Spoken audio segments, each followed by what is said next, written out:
Mesdames et Messieurs, la CDRP, Coalition pour la démocratie, la réconciliation et la paix, organise cette conférence de presse pour répondre aux propos incendiaires du ministre qui semble s'être trompé de tribune. Propos tenus le samedi 26 septembre dernier pendant le meeting de clôture de la dernière visite d'État du président Alassane Ouattara. En effet, lors du meeting de clôture de Ouaflé, le Premier ministre Ahmed Bakayoko, prenant la parole, a tenu des propos d'une extrême gravité, indigne d'un Premier ministre de Côte d'Ivoire et mal à propos.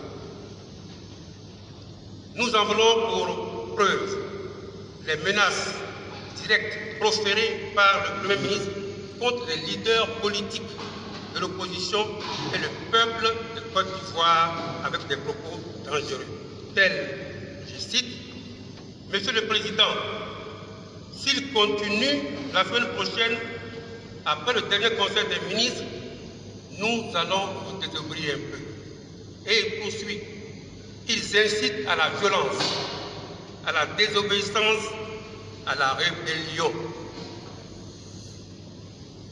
Il ajoute, « Nous serons devant vos domiciles, c'est-à-dire les domiciles des opposants, pour vous apporter la note, etc. » Fin de citation. L'analyse de cette sortie appelle les observations suivantes.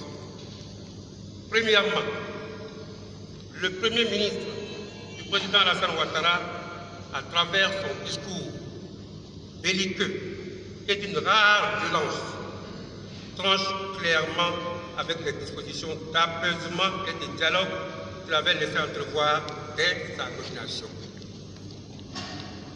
Le Premier ministre, plutôt que de mettre dans la posture d'un homme d'État, comme l'exige toute cérémonie officielle, s'est vautré dans un spectacle digne d'un militant zélé, préoccupé à impressionner par ses diatribes et menaces les faucons de son parti.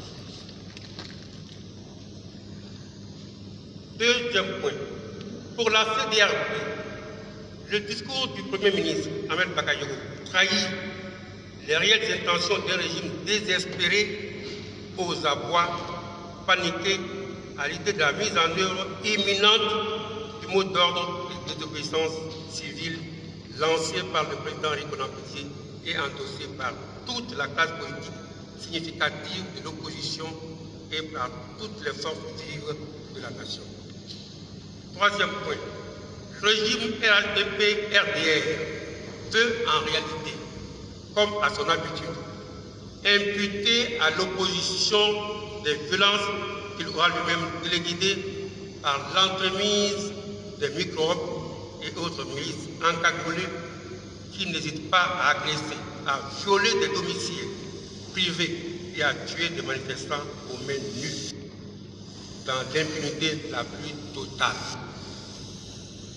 En atteste la déclaration du 28 août 2020 d'Amnesty International sur les manifestations contre la candidature illégale et anticonstitutionnelle de Alassane Ouattara pour un troisième mandat. Cette attitude indique clairement que le pouvoir RHDP-RDR a prémédité, planifié des visites nocturnes dans des domiciles des opposants avec une intention manifeste d'attenter à leur intégrité physique.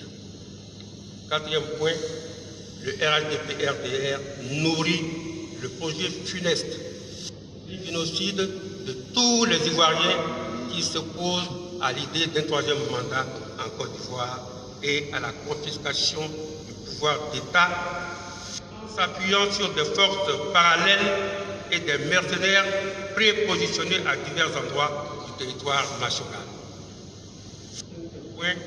En vérité, la posture de Ahmed Bakayoko s'inscrit dans la logique du RHDP-RDR, qui a toujours refusé d'appliquer les principes d'un État de droit.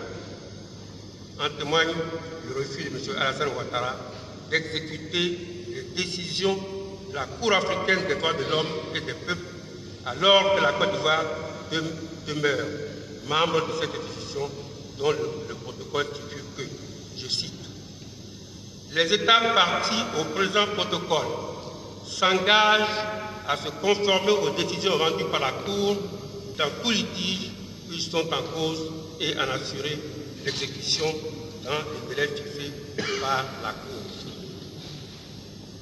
En conclusion, la CEDEAO voudrait prendre à témoin la communauté nationale et internationale et vous-même journalistes sur le sombre dessein du régime Ouattara projeté contre l'opposition en dehors de tout cadre légal. La CEDEAO se réserve le droit de porter cette affaire devant les juridictions nationales et internationales. La CEDEAO appelle l'ensemble des militants, des partis et des organisations politiques qui la composent et les Ivoiriens épris de liberté et de démocratie à demeurer sereins, mobilisés pour la très imminente phase d'exécution concrète au mot d'ordre de désobéissance civile. La désobéissance civile devient un devoir sacré quand l'État devient hors la loi et corrompu, a dit le sage. Enfin, la CEDEAO est convaincue que le peuple de Côte d'Ivoire saura se dresser pour faire barrage à l'imposture et à la dictature du pouvoir d'Alassane Ouattara. Les menaces et autres intimidations ne sauraient freiner la marche historique de notre pays pour l'avènement d'une Côte d'Ivoire réconciliée, rassemblée et réellement démocratique. La liste continue. Faite à Abidjan le 30 septembre 2020,